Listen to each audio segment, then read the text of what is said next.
Problem হলে একটা মোবাইলের মধ্যে খুব টাচের লাইন খুবই খুবই সহজ এবং টাচ খারাপ হয় না কেবল একদমই খারাপ হয় না, কারণ টাচের জন্য কোনো লোড পড়ে না মোবাইলে। হ্যাঁ, হেভি স্পিডে ডাটা আদান প্রদান হয়, লোড পড়ে। টাচ চলতে গেলে 1.8 মিনিমাম ভোল্টেজ প্রয়োজন হয়, মিনিমাম 1.8, তার উপরেও কোনো সেটা ইউজ হতে পারে। তো 1.8 আর মিনিমাম 3টে থেকে 4টে, মিনিমাম 4টে, 3টেও কিছু কিছু সেটা দেখেছি ডেটা লাইন থাকবে মিনিমাম, আর 3টে থেকে 8টা পর্যন্ত ডেটা লাইন থাকতে পারে। তো ডেটা লাইনে ভ্যালু চেক হবে, ভোল্টেজ লাইনে ভোল্টেজ চেক হবে, ভোল্টেজও ঠিক আছে, ভ্যালুও ঠিক আছে। তারপরেও দেখতে হবে টাচ যদি কাজ করছে না, তাহলে দেখতে হবে ডুয়েল লাইন কিনা। কোন লাইন যদি ডুয়েল লাইন থাকে, মনে আছে তো, দুপারেই ভ্যালু আছে, লাইন কেটে গেলেও ভ্যালু থাকে, দেখিয়েছিলাম মনে আছে। লাইন কেটে গেছে তারপরেও ভ্যালু থাকতে পারে, তাহলে কোনো একটা রেজিস্টার দিয়ে ডুয়েল লাইন করা আছে কিনা। ডুয়েল লাইন যদি ধরো 5টা লাইন আছে, তার মধ্যে দুটো লাইনটা ডুয়েল লাইন, সেই দুটো লাইনের রেজিস্টার তুলে দেখতে হবে ভ্যালু ঠিকঠাক আছে কিনা। আর যদি কোনো মোবাইলে দেখো টাচ কাজ করছে ভুলভাল, কোনোভাবেই মোবাইলের দোষ না, হার্ডওয়্যারের দোষ না। যদি ভালো সেটার থেকে ডিসপ্লে খুলে এনে লাগিয়েছে তাও ভুলভাল কাজ করছে, তাহলে সফটওয়্যারের দোষ, হার্ডওয়্যারের দোষ না। হার্ডওয়্যার ঠিক না থাকলে কাজই হবে না, হার্ডওয়্যার ঠিক আছে মানে কাজ হবে, ঠিক আছে। তাহলে যদি ভুলভাল কাজ করছে, তাহলে টাচ প্রথমে পাল্টানো, টাচ খারাপ হবে। সফটওয়্যার খুবই হাজারে একটা হয়তো সফটওয়্যার প্রবলেম হতে পারে। তো টাচ ভুলভাল কাজ করছে, ভালো কাজ করছে না, শুধু এই কোণাটা কাজ করছে আর কোনো জায়গায় কাজ করছে না, বা সব জায়গায় কাজ করছে, এই পার্টিকুলার এই জায়গাটাই কাজ করছে না। তুমি বলেছো টাচ যদি ভালোই না হতো, তাহলে এই জায়গায় কাজ হচ্ছে কি করে?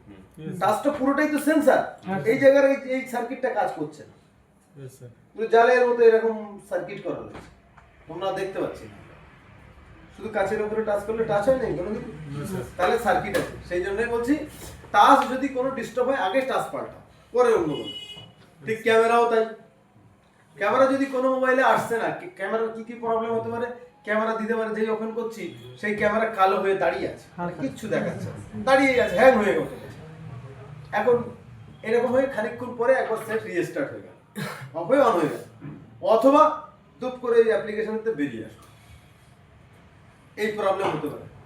আর কি প্রবলেম হতে পারে, ক্যামেরা ওপেন করলাম, পেছনের ক্যামেরা তো ঠিক আছে, যেই ফ্রন্টে যাচ্ছি সেই হ্যাং হয়ে দাঁড়িয়ে যাচ্ছে, অথবা পেছনের ক্যামেরাতে গেলে হ্যাং হয়ে যাচ্ছে, ফ্রন্ট ক্যামেরাটা ঠিকঠাক নিচ্ছে, এটা হতে পারে।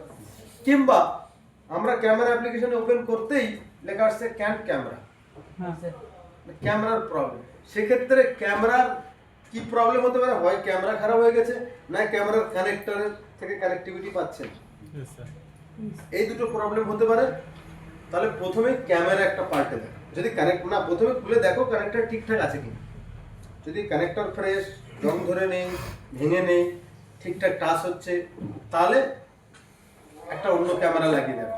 আর যদি দেখো কানেক্টর ফ্রেশ নেই, তাহলে কানেক্টরটা ফ্রেশ করো, রং ধরে থাকলে সেটাকে সলভ করো, ক্লিন করো। সেক্ষেত্রে সফটওয়্যার কারণ হতে পারে, ক্যামেরার কোনো সফটওয়্যার ক্ষেত্রে হতে পারে, খুবই রেয়ার। কিছু কিছু পার্টিকুলার মডেল, যেমন Poco X3 Pro, সফটওয়্যার বা CPU থেকে প্রবলেম, সাউন্ড হচ্ছে না, গান সাউন্ড হচ্ছে না, CPU থেকে প্রবলেম, এয়ার স্পিকার শোনা যাচ্ছে না, CPU থেকে প্রবলেম, টাচে কাজ হচ্ছে না, তুমি বলে টাচ মাপবো বেকার, CPU থেকে problem. Poco X3 Pro, nothing on, Poco X2, X3, এই কটা মডেল এই প্রবলেম হতে পারে। 9 প্রাইম, বুঝতে পারলাম, অন্য মডেলের কথা বলিনি, এই কটা মডেলের কথা পার্টিকুলার বলেছি। চলো আজান হচ্ছে, বাকি সেট বাকি সবকিছু বাপন স্যার